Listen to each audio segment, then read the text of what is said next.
Since the coronavirus outbreak was declared a pandemic, hundreds of thousands of businesses have been forced to shut their doors. Some permanently. Entrepreneurs across America have had to face the uncertainty of the worst economic crisis in decades. While minority-owned businesses have been disproportionately affected, Black-owned businesses suffered the most, declining by twice the rate of white-owned businesses. Systemic problems surrounding the economic gap aren't new. African-American-owned firms have historically struggled to get started and stay afloat. Getting approved for loans and receiving federal support can be nearly impossible. What it do, my people, what it do? Grandson in the building, representing the we building we. Had a little technical difficulties today, but we're going to get right to it, you know what I mean? Our co-host couldn't make it, so we're going to go forth. There's some things we have to talk about, you know, about people who have their jobs. If you didn't take the punch, you can get fired, and you won't be eligible for unemployment. All right, we're going to talk about those things, but what it do, I want to say shout out to my brother Jamel Saladin. All right, we locked in. My people's 050, China Brim, the 050 movement, you know, my man Harlem TV, and rest of the brothers on the panel. But we're going to get straight to the point of things. Straight to the point of things, you know what I'm saying? So I'll be getting right back to you, all right? We rebuilding we. Stay tuned, y'all. February 1st to get vaccinated, get a religious exemption, or begin the termination process. CNN has fired 3 employees who came to work without getting a vaccine. In an email to employees, CNN President Jeff Zucker saying those employees violated the company's honor system, which had asked workers to attest that they were vaccinated, but didn't require them to produce evidence. In California, nearly 500 Los Angeles Unified School District employees were fired this week after refusing the vaccine. The school board unanimously approved to terminate 496 employees. They were required to be fully vaccinated by November 15th. Meanwhile, 34,000 students still need to comply with the district vaccine mandate by January 10th. Students who are not fully vaccinated or are exempt will be forced into the district's independent study program or will have to leave the school system altogether. Workers who are fired for being unvaccinated won't likely qualify for unemployment benefits. A new CBS report explains how states are rejecting these types of applications as more businesses implement vaccine mandates. And failing to get the shot can mean failing to comply with company policy. Whistleblower told us that the Border Patrol was given official notice that if Border Patrol agents don't get the vaccine by November of this year, so 6 weeks from now, if they don't get the vaccine, they're going to be fired. So meanwhile, today we had a briefing from Secretary Mayorkas, and we asked him about what's happening with this flood of migrants coming across the border, our southern border. And he said, relative to the vaccine, he said, we asked them if they want it. It's their choice. So think about that. This is a real situation that's going on, you know. So basically, this is a very hard decision for so many. You know, people have family to feed. You know, it should be people's choice if they want to take the punch. You know what I'm saying? But I have some more information. If you're going through that, I have more information for you guys. Check it out.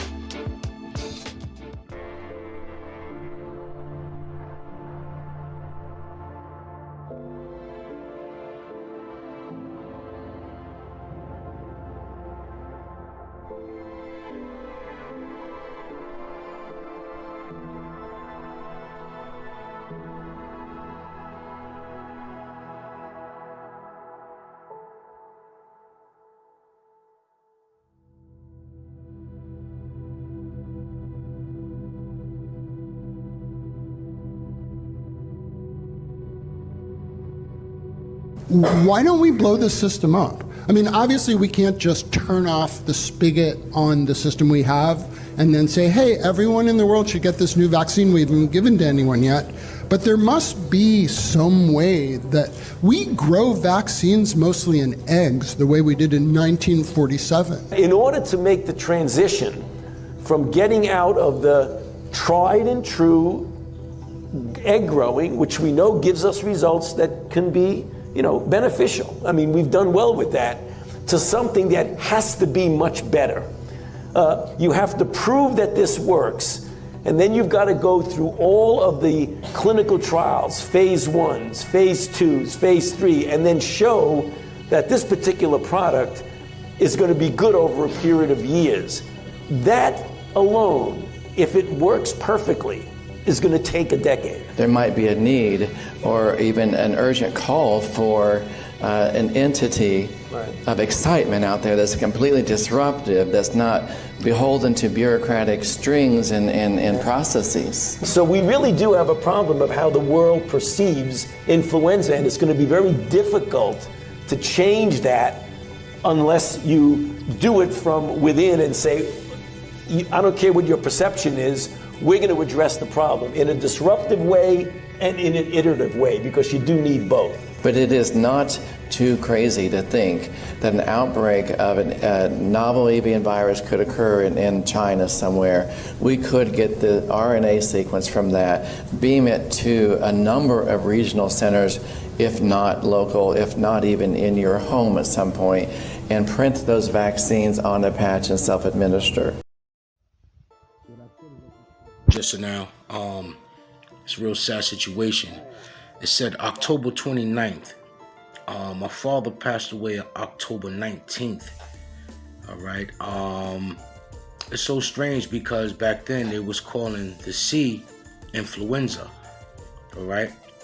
That whole year 2019, so many people that we love passed away. They knew it was the C. They say influenza.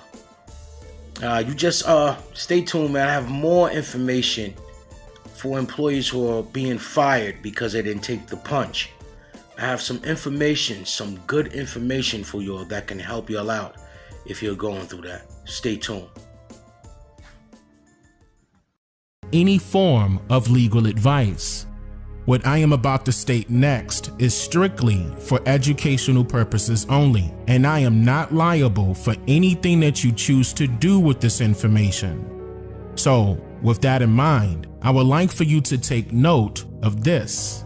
According to Cornell Law School, this act is for, quote, every person who, under color of any statute, ordinance, regulation, custom, or usage of any state or territory or the District of Columbia, subjects or causes to be subjected any citizen of the United States or other person within the jurisdiction thereof to the deprivation of any rights, privileges, or immunities secured by the Constitution and laws shall be liable to the party injured in an action at law, suit in equity, or other proper proceeding for redress, except that in any action brought against a judicial officer for an act or omission taken in such officer's judicial capacity, injunctive relief shall not be granted unless a declaratory decree was violated or declaratory relief was unavailable. For the purposes of this section, any act of Congress applicable exclusively to the District of Columbia shall be considered to be a statute of the District of Columbia. End quote. This statute is known as 42 U.S.C. Section 1983, which was previously known as part of the original Ku Klux Klan Act of 1871. It was used by those whose civil rights were violated, for example, in police misconduct. According to Shouse California Law Group, quote, a Section 1983 lawsuit is a legal claim alleging that a state or local official has violated your civil rights under the U.S. Constitution. These actions may be brought in state or federal court. Victims can pursue monetary damages or an injunction to stop the improper conduct. Victims of civil rights violations can sue people who acted under the color of law. This includes people who work for the government, including state government, local government, and government for the District of Columbia. other individuals who conspire with those government workers and certain government entities. A Section 1983 litigation claim can be filed against state and local officials, such as police officers, sheriff's deputies, state or county prison guards, police chiefs, county sheriffs, prison wardens, and other public officials. Private individuals can also be sued if they conspire with state officials. This would make them act under the color of law. When the constitutional violation was a custom or policy of the municipality can be sued too. Municipalities include towns, villages, cities, counties, and any municipal program or department, like a school board or public transit service. The court can award monetary damages for compensation, as well as punitive damages. The compensation aims to cover the victim's medical bills, lost wages, reduced earning capacity, pain and suffering, loss of liberty from civil rights violation, and possibly attorney fees." End quote. So I just provided some helpful information. However, I do recommend that you speak with a professional in this area of expertise, like a lawyer or an attorney.